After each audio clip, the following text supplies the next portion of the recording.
Lord, deliver them from the deceptive forces that seek to distract them from your redemptive wisdom.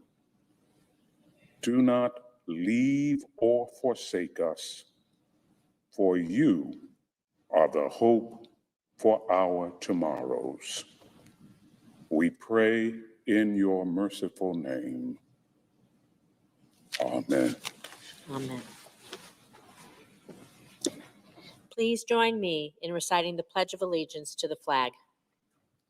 I pledge allegiance to the flag of the United States of America and to the republic for which it stands, one nation, under God, indivisible, with liberty and justice for all. The clerk will read a communication to the Senate. Washington, D.C., May 27, 2021. To the Senate, under the provisions of Rule 1, Paragraph 3 of the Standing Rules of the Senate, I hereby appoint the Honorable Jackie Rosen, a senator from the state of Nevada, to perform the duties of the chair. Signed, Patrick J. Leahy, President pro tempore.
Madam President, The Majority Leader. well, the Senate opens this morning after a very late night of amendment votes on the U.S. Innovation and Competition Act, USICA. That's the initials. We're starting to call it that.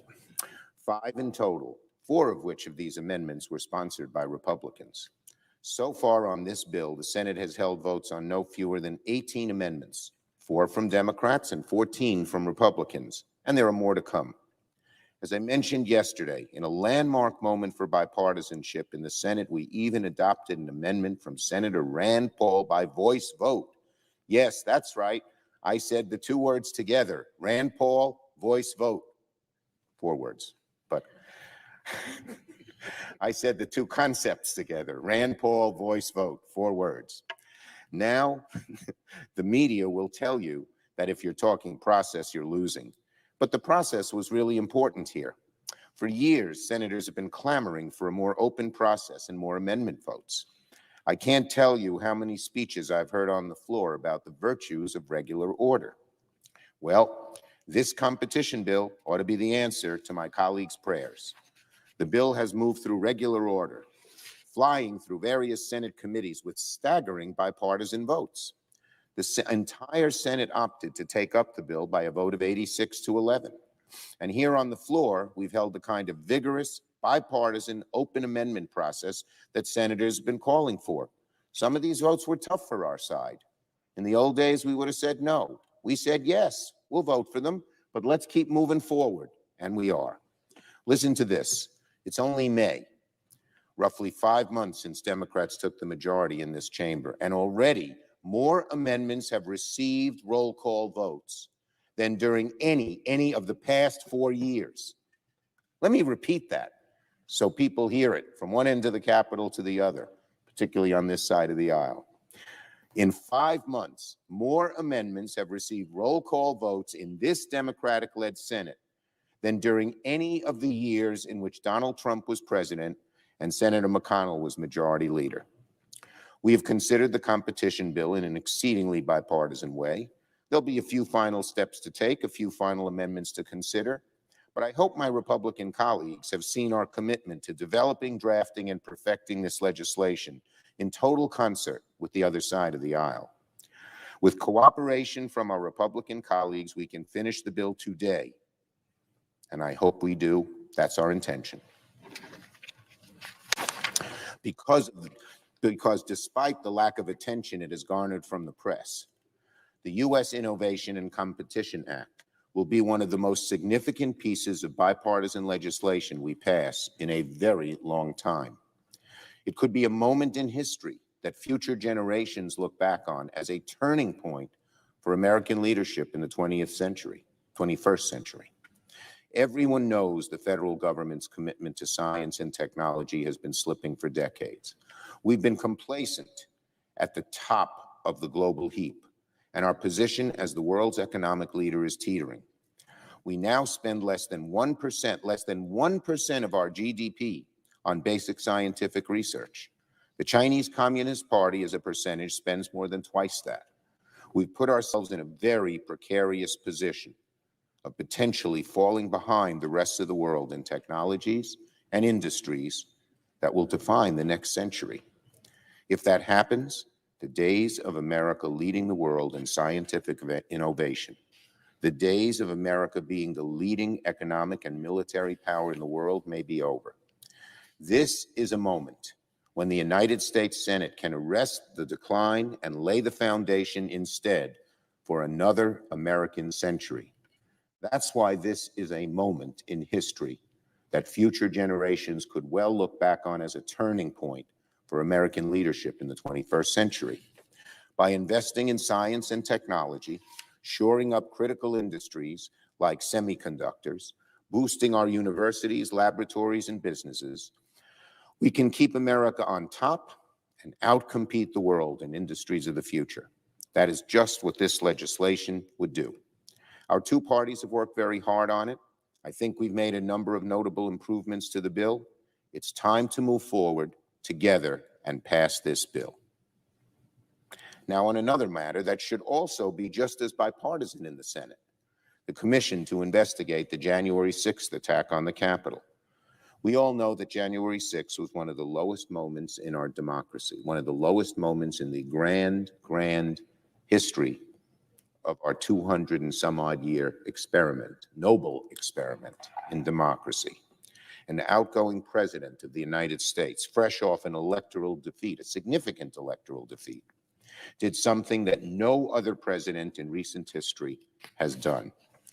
Rather than accept the results of the election and support the peaceful transfer of power, a hallmark of our democracy that has inspired democracies all over the world, former President Trump unabashedly lied repeatedly about the results of the election and fomented an armed rebellion at the United States Capitol. We're all witnesses to those events. We all heard the lies. We lived through the terrible consequences. Lest we forget, 140 police officers were injured in the attack. 5 Americans would eventually lose their lives. In the weeks since, faith in our elections has plummeted. More than half of the Republican Party now believes that 2020 elections were rigged and that Joe Biden isn't the actual president of the United States.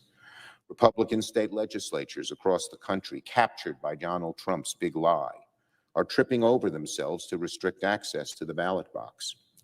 Arizona Republicans, in quote, unquote, an election audit, have been researching for traces of bamboo fibers in the 2020 ballots, chasing a bananas crazy right-wing internet conspiracy that China had ballots imported to tip the scales for Biden. That is how insane this has become, hunting for bamboo in ballots. We need to put a stop to this cancer in the Republican Party. We need to stand up to the big lie. We must get at the truth and do everything in our power to restore Americans' faith in our elections and this grand, ongoing, noble experiment of democracy. In that light, a national, bipartisan, independent commission to report on the events of January 6th is exactly what the doctor ordered. We have to investigate, expose, and report on the truth. We need to establish a trusted record of what really transpired on January the 6th and the events that preceded it. That's what this commission is designed to do in a bipartisan, straight-down-the-middle manner. Now, I've gone through all the silly excuses that we've heard from our Republican colleagues about why the commission isn't needed, it's too early, will go on for too long, needs to be modeled after the 9/11 Commission, even though it already is. The truth of the matter seems to be that Senate Republicans oppose the commission because they fear that it might upset Donald Trump and their party's midterm messaging. I'm not speculating. That was reported in Politico yesterday that the Senate leader, Republican leader, warned his conference that January the 6th commission could hurt the Republicans politically. Well, too bad. This is too important. For the sake of Americans' faith in our democracy, there must be a full, thorough, and trusted account of what happened on January the 6th. Senate Republicans must decide if they're on the side of truth or on the side of Donald Trump's big lie. I yield the floor and note the absence of a quorum. Of a quorum. Or I ask the unanimous consent that the quorum I just noted be dispensed with. So noted. And now, I ask unanimous consent that the Senate proceed to executive session to consider the following nomination, Calendar 135, that the nomination be confirmed, the motion to reconsider be considered made and laid upon the table with no intervening action or debate, that no further motions be in order to the nomination, that the President be immediately notified of the Senate's action, and that the Senate then resume legislative session.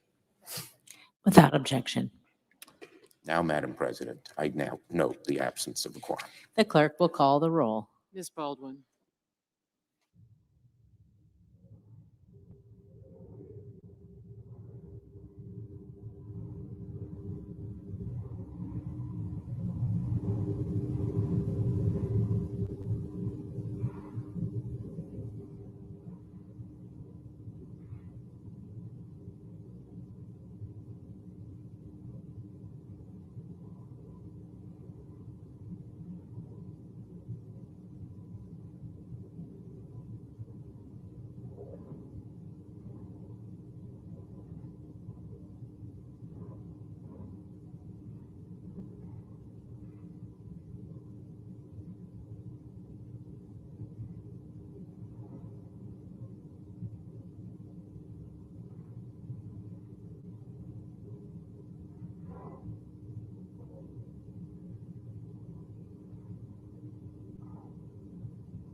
Madam President, The Republican leader, I ask consent to further proceedings on a quorum call be dispensed with. without objection. From coast to coast, American families are facing an explosion of violent crime on their streets and in their neighborhoods. 2020 saw homicides skyrocket nationwide, the sharpest one-year increase in decades. And 2021 is already shaping up to be even worse. Last year, Seattle saw a 61% increase in murders citywide. In 2020, Minneapolis saw homicides hit levels not seen since the 1990s. And so far, 2021 is about doubling last year's pace. Here in Washington, 2020 saw homicides hit a 16-year high. And again, 2021 is already on an even worse trajectory. The situation is devolving all across the country. In my hometown of Louisville, as one report put it, quote, the number of slayings in 2020 dwarfed anything Louisville has seen, obliterating the previous record. Crime and delinquency have many causes. In some ways, the pandemic likely contributed, but it's impossible to ignore that these terrible trends are coming precisely as so-called progressives have decided it's time to denounce and defund local law enforcement. Seattle, for example, cut police funding by 20%. Minneapolis defunded cops by millions of dollars. The District of Columbia City Council approved $15 million in cuts. These boneheaded decisions are the direct result of anti-law enforcement fad that has swept through the political left like a wildfire. And perhaps just as important as these funding cuts is the wave of hostile sentiment that comes with them. Harvard scholars have found that after high-profile incidents reduce the trust that the public and politicians put in the police, the cities in question receive less active policing and subsequently see an increase in crime, including homicides. In other words, in the wake of terrible incidents like we saw last summer, local leaders should look for ways to build bridges and rebuild trust between the vast majority of brave and honorable officers and their communities. Oh no, but instead what they do, from city councils to the halls of Congress, many on the far left decided to crank the knob all the way up on anti-cop rhetoric all across the board. Quote, not only do we need to disinvest from police, but we need to completely dismantle the Minneapolis Police Department. Quote, policing in our country is inherently and intentionally racist. No more policing, incarceration, and militarization. Incredulous people ask whether this nonsense was ever meant seriously. Helpfully, one member of Congress clarified, quote, defunding police means defunding police, end quote. A clarifying comment. A small set of politicians may see selfish opportunities for fame or fundraising if they defame and defund the police, but American families are paying a deadly price. Defunding the police isn't just a terrible idea for overall public safety. It's also a uniquely awful strategy for racial justice. One study recently confirmed that, quote, larger police forces save lives, and the lives saved are disproportionately Black lives. So look, I'm not sure exactly how the rantings of the far left Twitter about crime and policing became official Democratic Party dogma in so many places across America. What I do know is that ordinary Americans cannot bear much more of this, and that goes double for the most vulnerable neighborhoods. Now, Madam President, on another matter, last week the Senate took up sweeping legislation. It touches on big issues that span many committees, from economic policy to national security to scientific research and beyond. 86 senators voted to proceed to this debate, me included. That wasn't because the legislation was ready to go. It happened because there's broad bipartisan agreement that America needs to upgrade our competitiveness with China. Broad agreement that this subject deserved a robust debate and amendment process.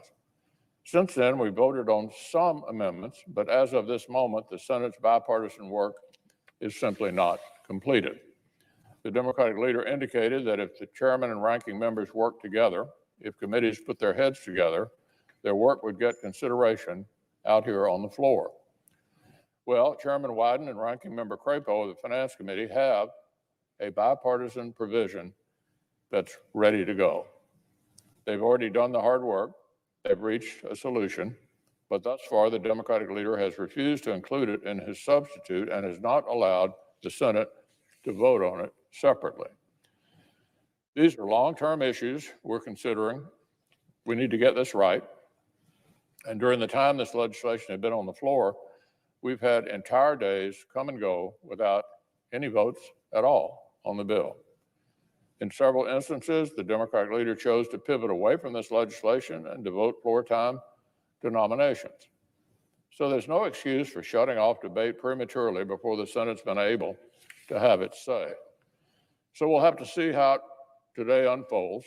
With additional amendments, the Democratic leader lets the Senate consider how open a process he permits. If Republicans don't want some big fight over this, we'd like to see an outcome, a bipartisan outcome.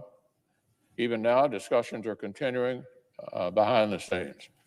But the Democratic leader should not try to force a cloture vote prematurely to stifle the Senate before members are satisfied that our work is finished.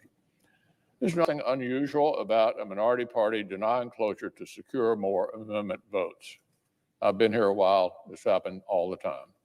6 years ago, even after about 24 amendment votes, Democrats blocked cloture on a Keystone Pipeline bill until the Senate took a dozen more amendment votes on top of that. Just last year, even as the economy was tanking around us, the Democratic leader blocked cloture multiple times on the CARES Act, emergency legislation. Why? He wanted more changes. But I hope it doesn't come to that today. I hope the Democratic leader lets the Senate be the Senate so we can finish this important legislation. Now, one final matter, as my colleagues know, I've been clear and unflinching in my own statements about January the 6th. But as I've also repeated, there's no new fact about that day we need the Democrats' extraneous commission to uncover. The Department of Justice is deep into a massive criminal investigation. 440 plus people have already been arrested. Hundreds have been charged. Even more arrests are said to be planned.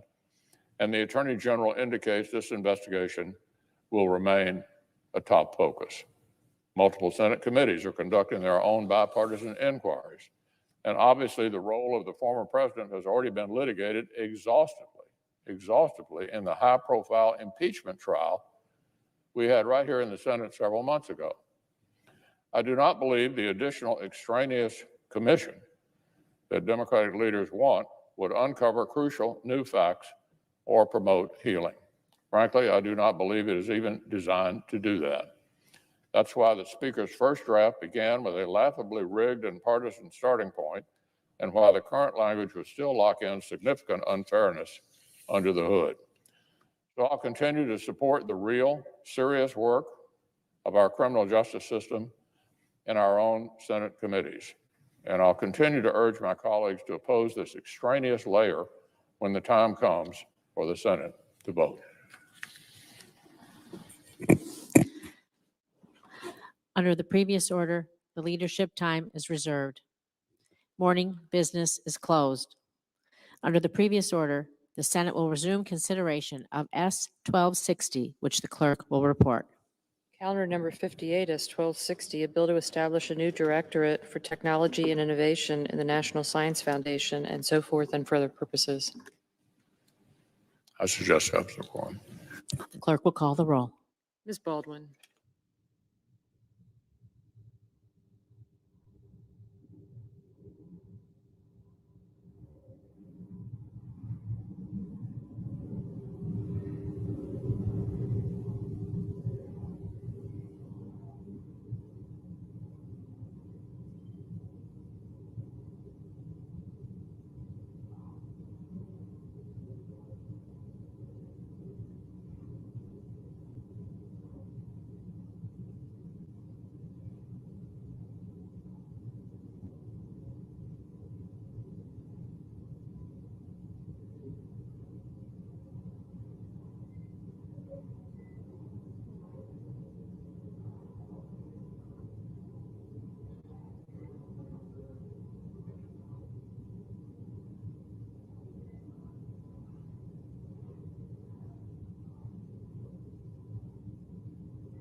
Madam President, The Republican vote. Madam President, is the Senate in quorum call?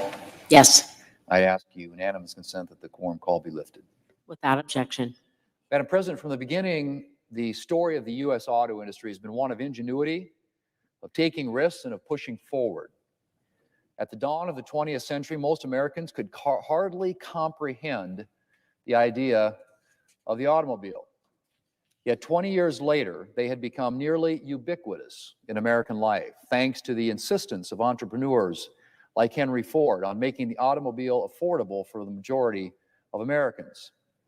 The democratization of the automobile, rather than the invention of the automobile itself, is, in my opinion, one of the most remarkable and uniquely American success stories.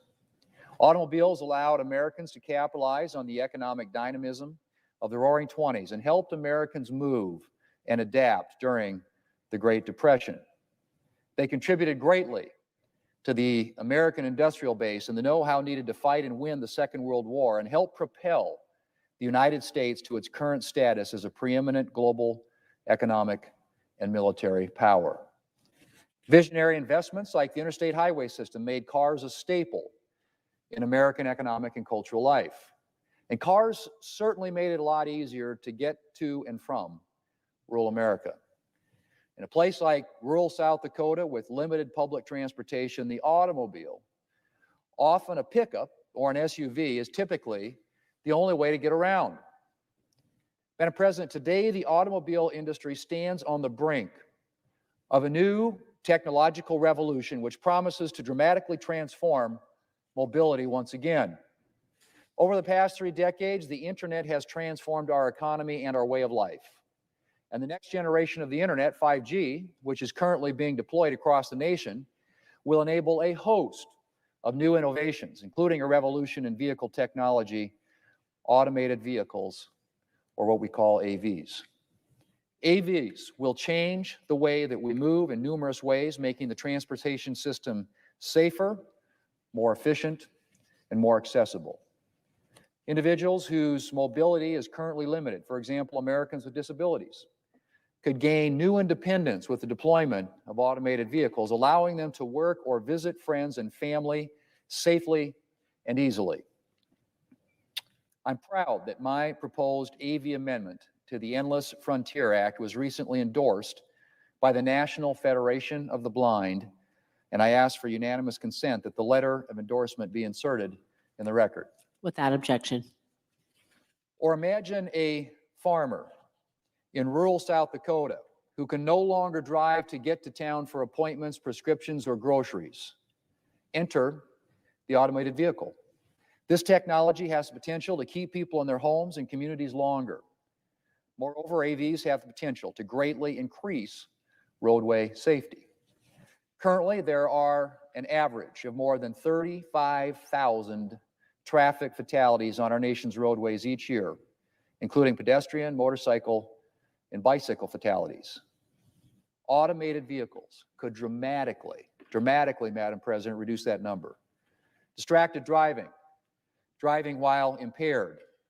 Automated vehicles could eliminate those dangers. Madam President, for automated vehicle technology to advance, it is imperative that the regulatory framework catch up with private sector innovation. That's why I've pushed for the enactment of AV legislation over the past several years, and why I had hoped that we'd be voting to add my automated vehicles amendment to the legislation before the Senate today. I've spent nearly 5 years, Madam President, working in a bipartisan manner on a legislative framework to govern the testing and deployment of automated vehicles. The amendment I offered to the bill before us today, an amendment that I had hoped to be able to offer with bipartisan support, would have paved the way for expanded testing and deployment of automated vehicles in the United States under the oversight of the National Highway Traffic Safety Administration. And let me emphasize that oversight point. My amendment would ensure that automated vehicles would not touch pavement without the National Highway Traffic Safety Administration certification that they are at least as safe as a conventional vehicle. The data gathered from the vehicles deployed as a result of this amendment would be crucial to the development of future motor vehicle safety standards for AVs. Unfortunately, bipartisan agreement on my amendment collapsed when special interests expressed their opposition despite major efforts to accommodate their concerns. And I am deeply disappointed that once again, Democrats yielded to pressure from special interests against the best interests of our economy and the American people.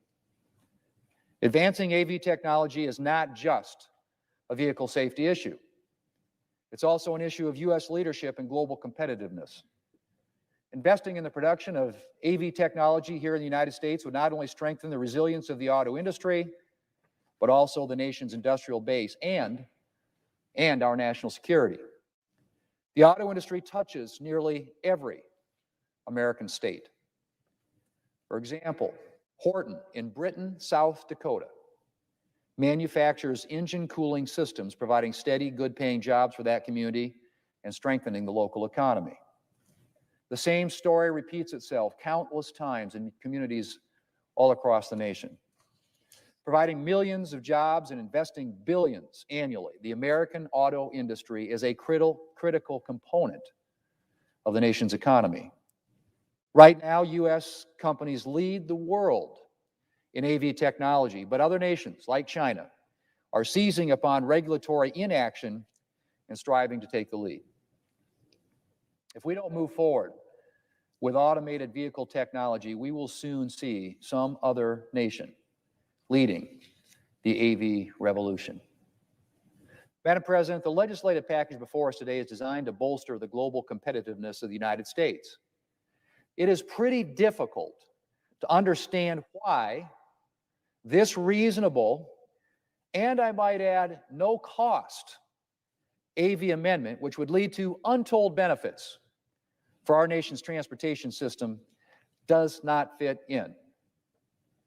How can a bill making strong investments in artificial intelligence, quantum computing, and advanced manufacturing exclude a legislative framework for AVs? Are we really going to back down from leading the world in automotive innovation and technology and see the future of this industry, I should say, to nations like China? Will we really ignore the enormous safety benefits of these vehicles just to suit Democrats' political convenience? Madam President, more than a century ago, when the automobile was invented, there were plenty of skeptics. But America's automobile pioneers did not let that stop them. They seized the moment and pressed forward and ushered in a transportation revolution.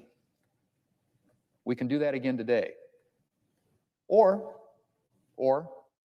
we can cede this moment to nations like China and let the American automobile industry fall permanently behind. That's the choice in front of us, Madam President.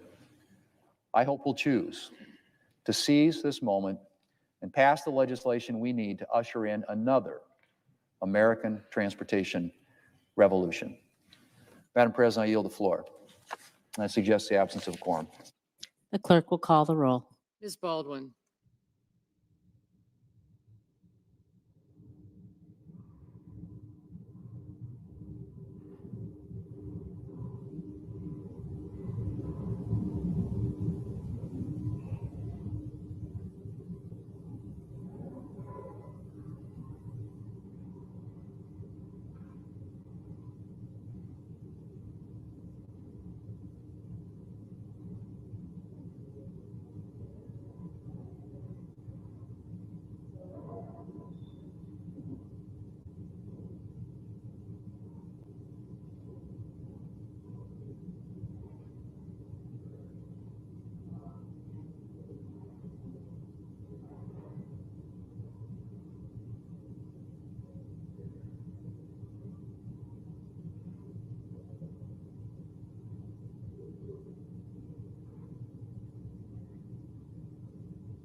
Senator from Illinois.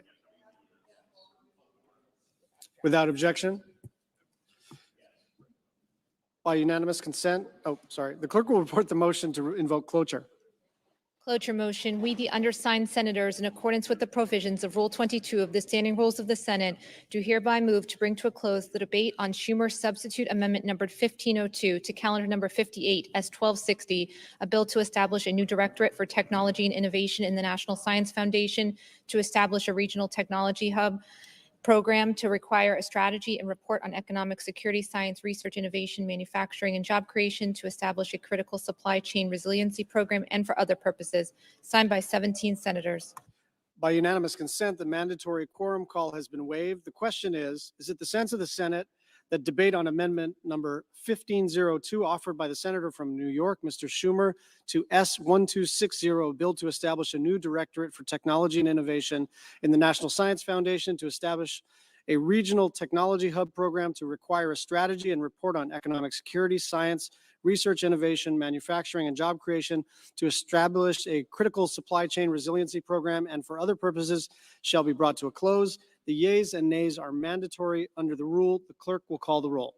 Ms. Baldwin, Mr. Barrasso, Mr. Bennett, Mrs. Blackburn, Mr. Blumenthal, Mr. Blunt, Mr. Booker, Mr. Bozeman, Mr. Braun, Mr. Brown, Mr. Burr, Ms. Cantwell, Mrs. Capito, Mr. Cardin, Mr. Carper, Mr. Casey, Mr. Cassidy, Ms. Collins, Mr. Coons, Mr. Cornyn, Ms. Cortez Masto, Mr. Cotton, Mr. Kramer, Mr. Crapo, Mr. Cruz, Mr. Daines, Ms. Duckworth,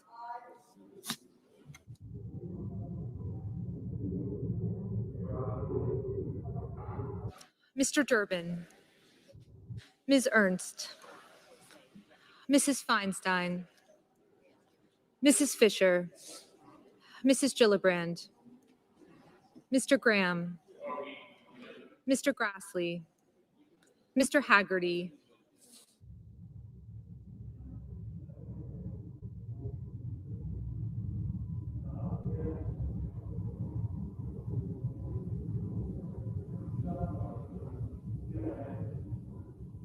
Ms. Hassan, Mr. Hawley, Mr. Heinrich, Mr. Hickenlooper, Ms. Hirono, Mr. Hoven, Mrs. Hyde-Smith, Mr. Inhofe, Mr. Johnson, Mr. Kane, Mr. Kelly, Mr. Kennedy, Mr. King, Ms. Klobuchar, Mr. Langford, Mr. Leahy, Mr. Lee,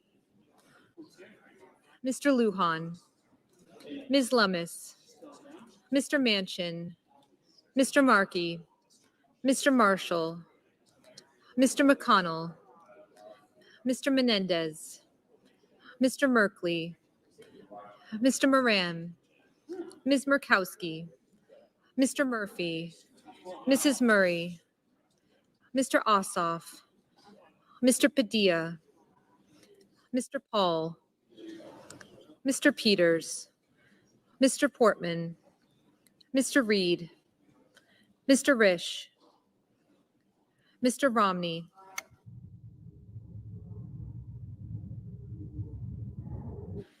Ms. Rosen, Mr. Rounds,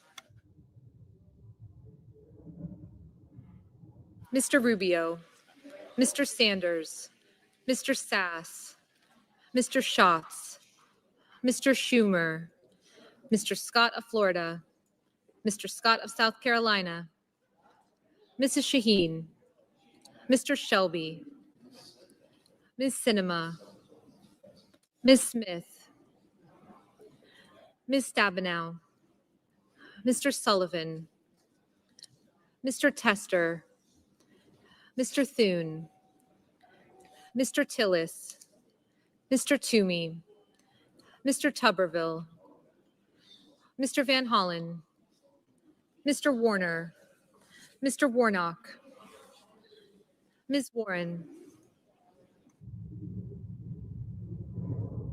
Mr. Whitehouse, Mr. Wicker, Mr. Wyden, Mr. Young.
Senators voting in the affirmative: Cantwell, Duckworth, Schatz, and Young.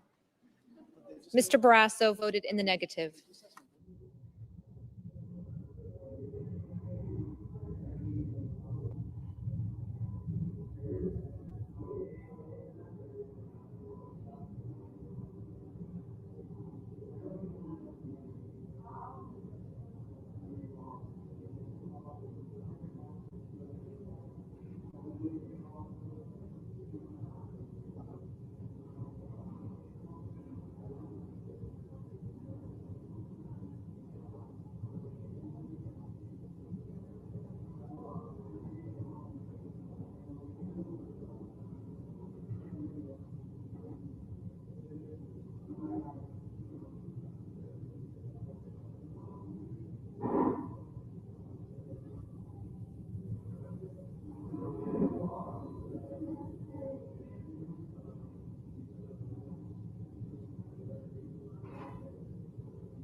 Mrs. Murray, aye.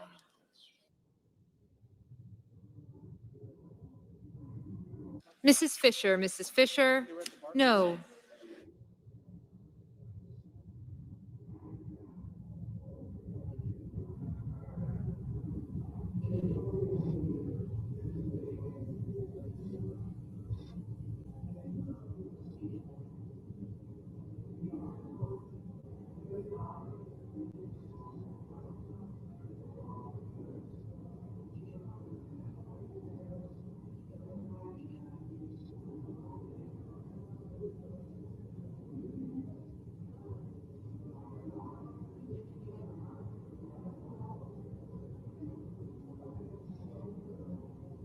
Mr. Cassidy, aye.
Mr. Van Hollen. Mr. Van Hollen, aye.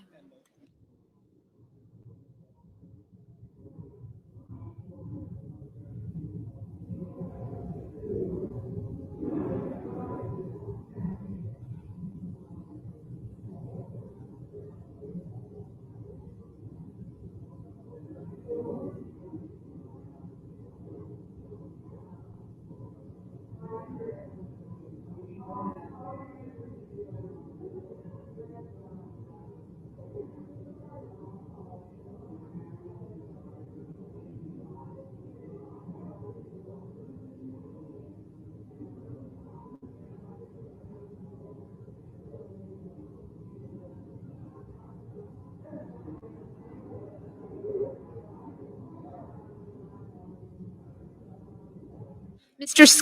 Scott of Florida, no.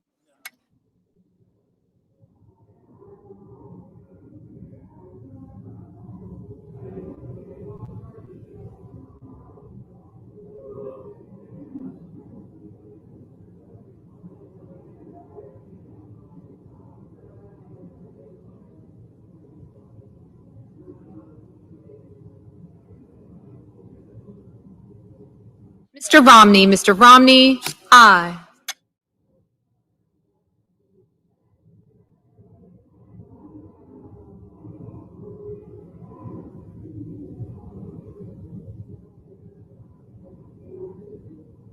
Mr. Heinrich, aye. Mr.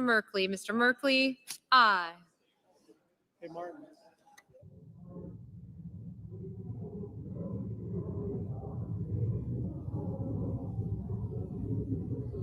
Mr. Cardin, aye.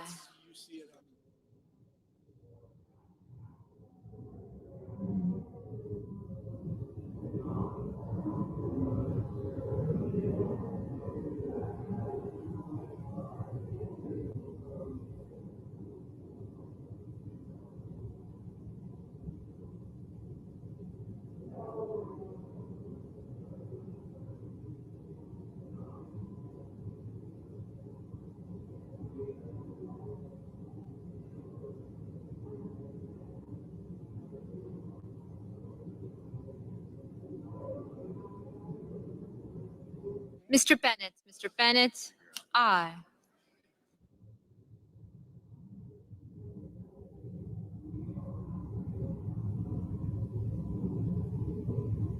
Mr. Tuberville, no. Mr. Shelby, no. Mr. Tester, aye.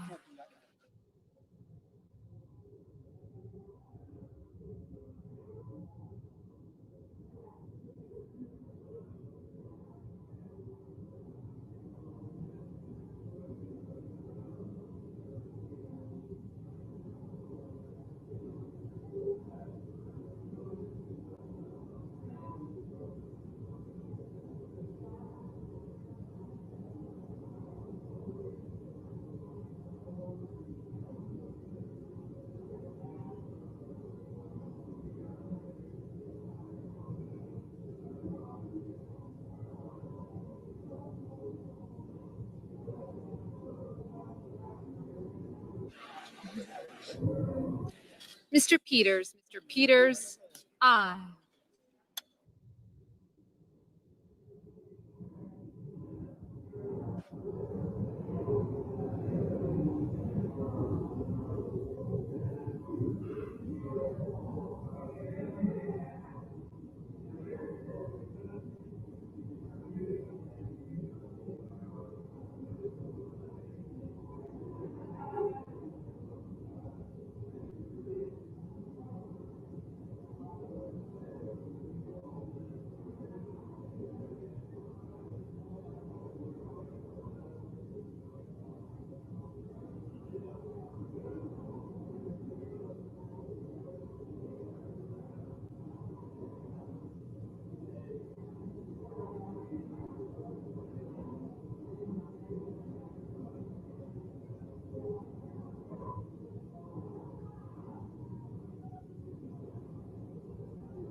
Ms. Baldwin, aye.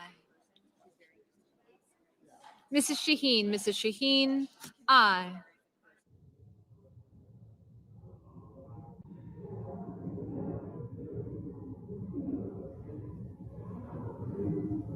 Mr. Kelly, aye.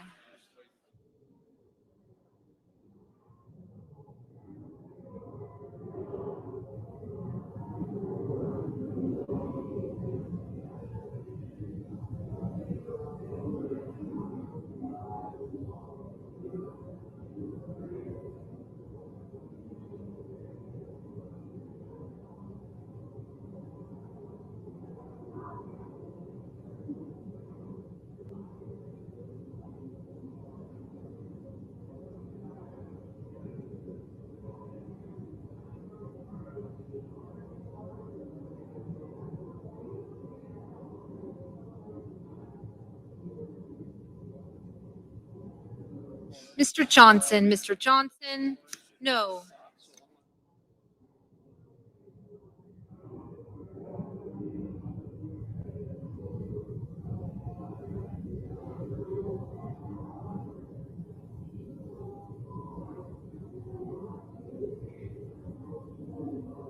Mr.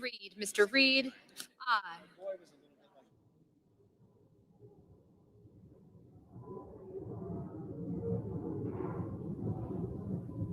Mr. Casey, aye.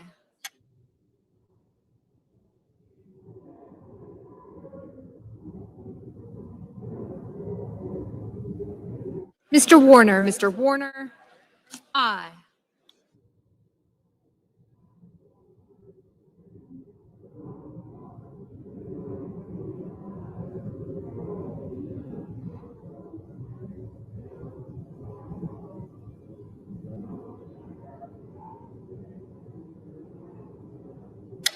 Mr. Wyden, aye.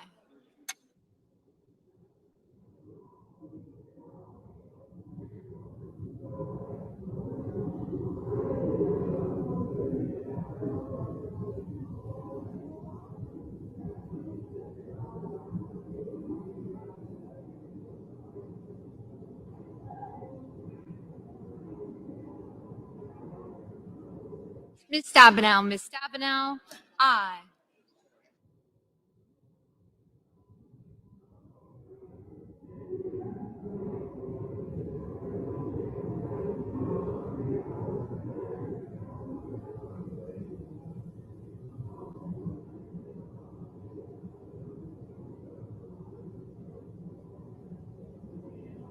Mr.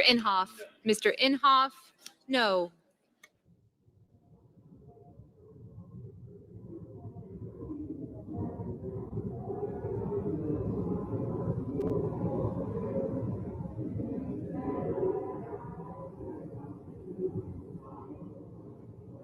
Ms. Lummis, no. Mr. Marshall, no. Mr. Sanders, no.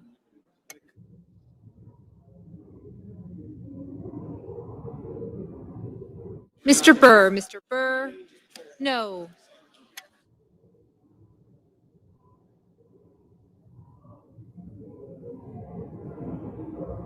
Mr. Kane, aye.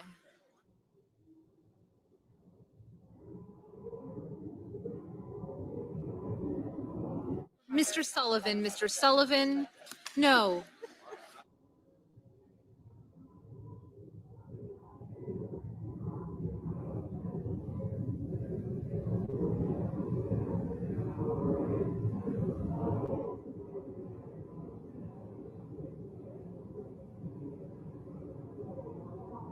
Mr. Murphy, aye.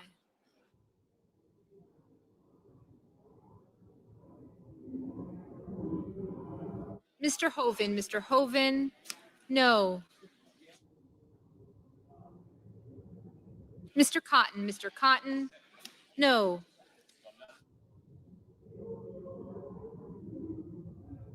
Mr. Lujan, aye. Mr. Brown, aye.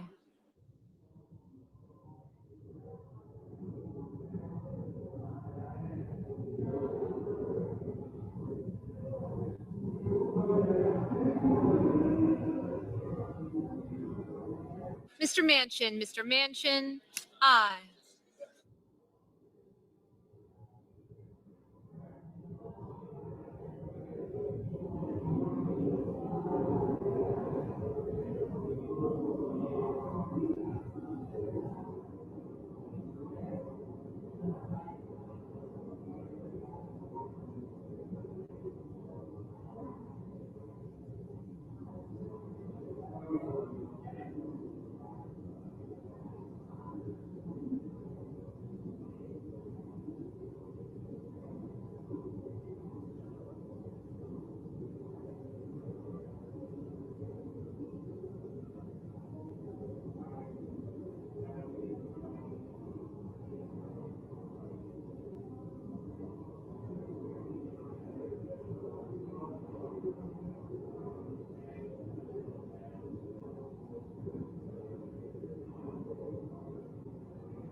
Mr. Menendez, aye.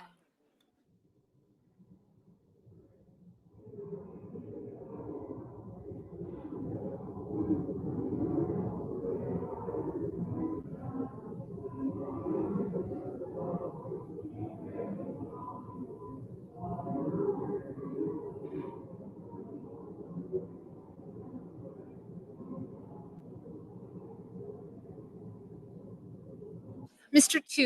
Toomey, no.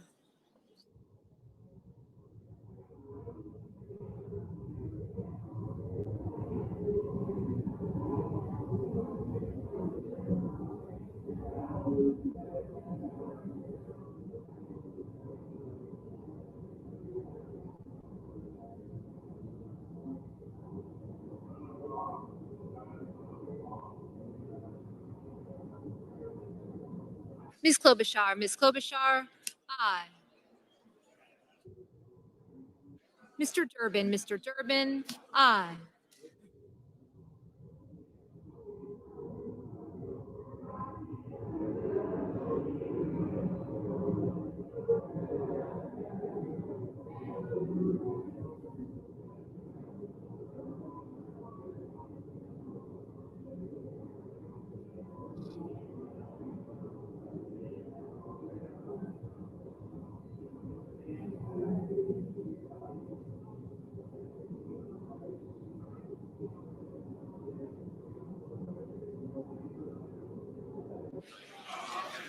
Mr. Markey, aye.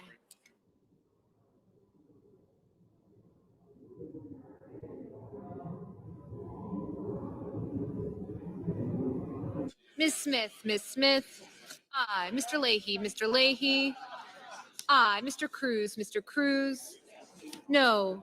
Mr. Lee, no. Mr. Hawley, no. Mrs. Feinstein, aye.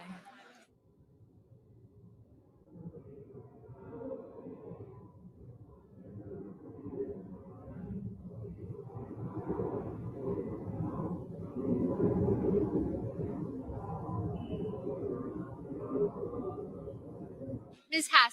Hassan, aye. Mr. Rubio, no. Mr. Padilla, aye. Mr. Ossoff, aye. Mr. Booker, aye.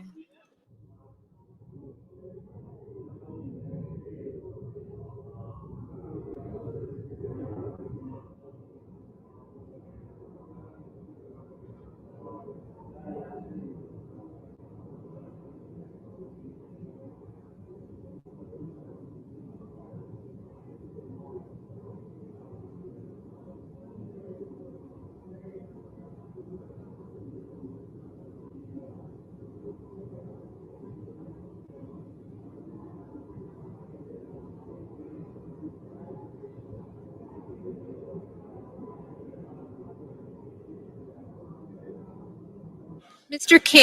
King, aye.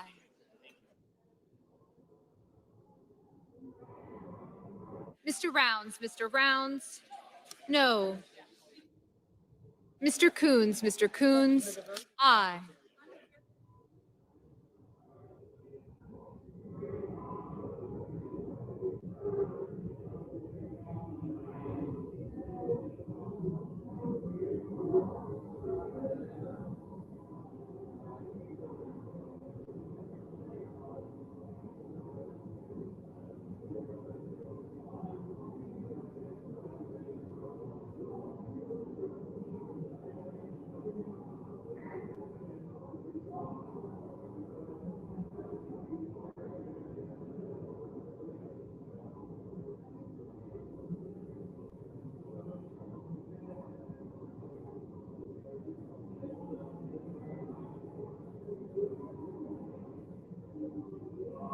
Ms. Rosen, aye.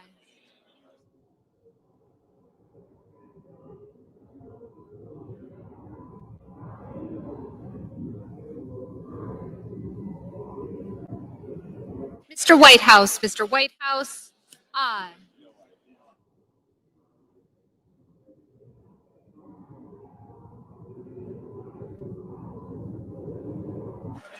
Ms. Warren, aye.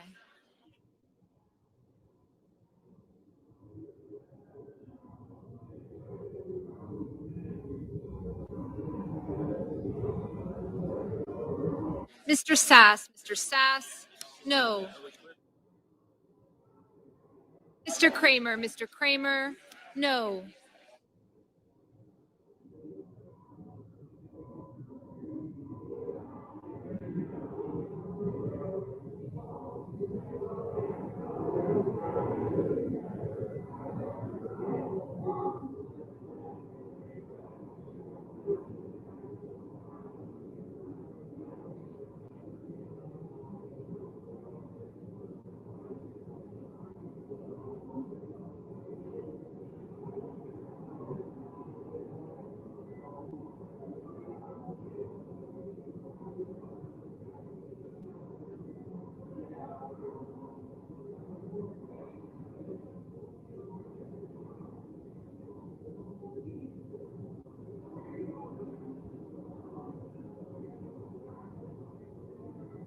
Mr.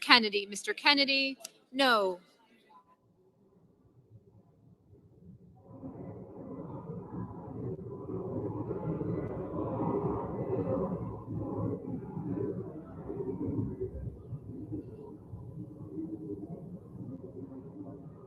Ms. Cinema, aye. Mr. Cornyn, no.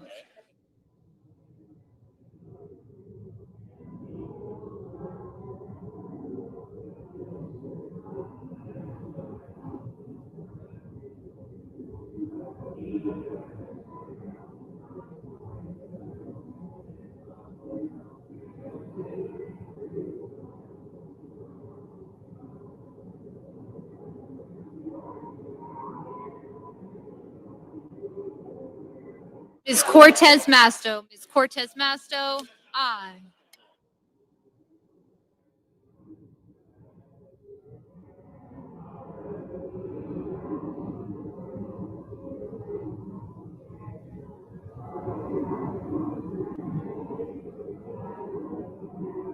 Mr. Paul, no.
Mr. Carper, aye.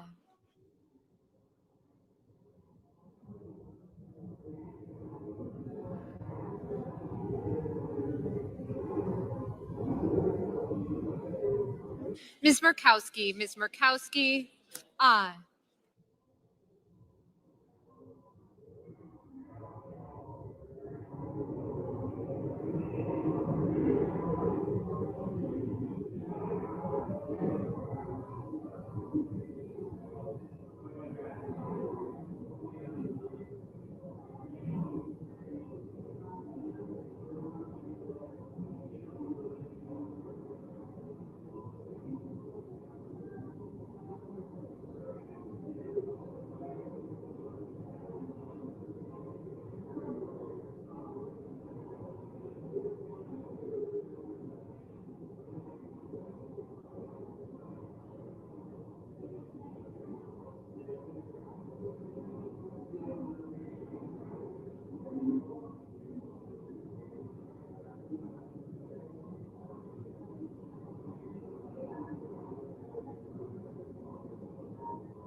Mr. Warnock, Mr. Warnock. Aye.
Mrs. Gillibrand, Mrs. Gillibrand. Aye.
Mr. Haggerty, Mr. Haggerty.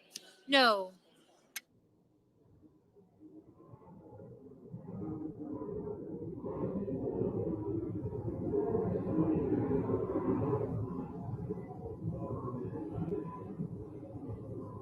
Mr. Hickenlooper, Mr. Hickenlooper. Aye.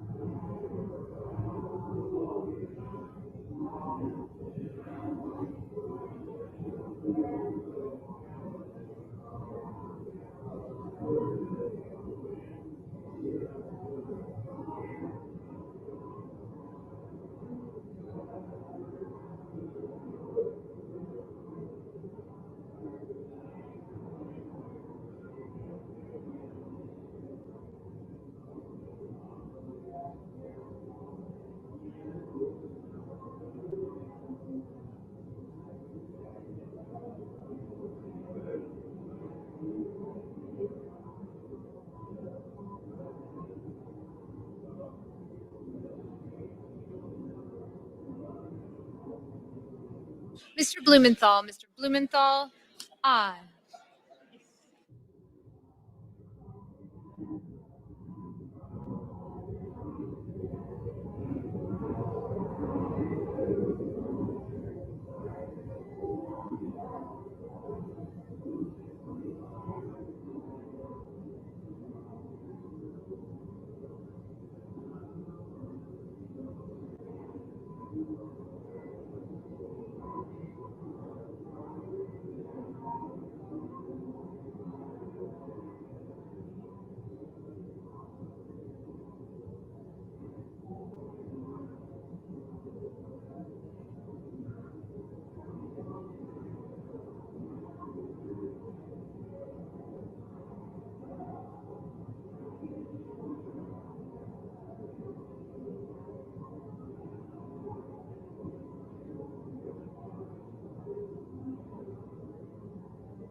Ms. Hirono. Ms. Hirono, aye.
Thank you.